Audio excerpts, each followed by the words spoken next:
Escape from Tarkov Arena combines the hardcore and complex shooting and survival mechanics of EFT with fast-paced arena shooter PvP and objective gameplay, creating something completely new. Whether you're a veteran Tarkov player or a fan of small-scale, fast-paced FPS games, there's something for you here. Real quick, here are some super basic tips to give you a slight foot forward once you first get started in the game.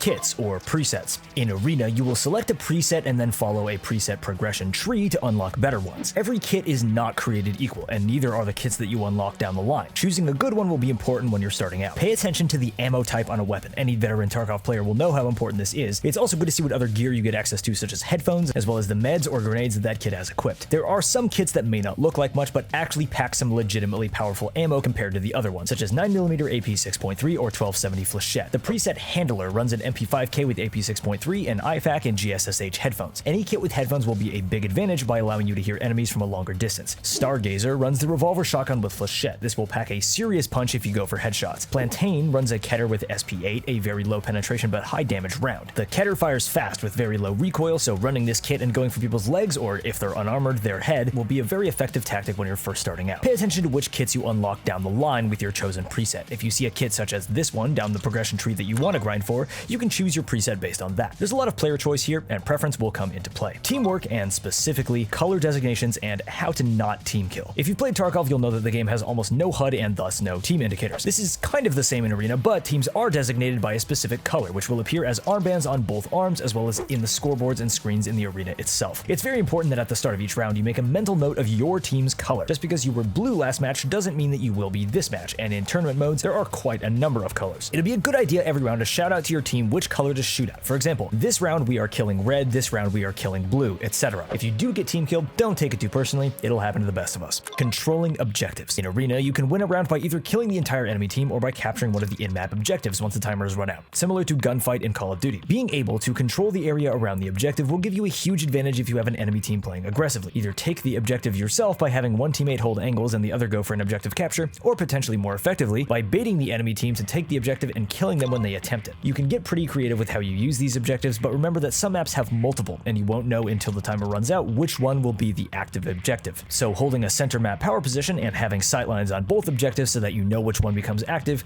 will be a good tactic. Healing.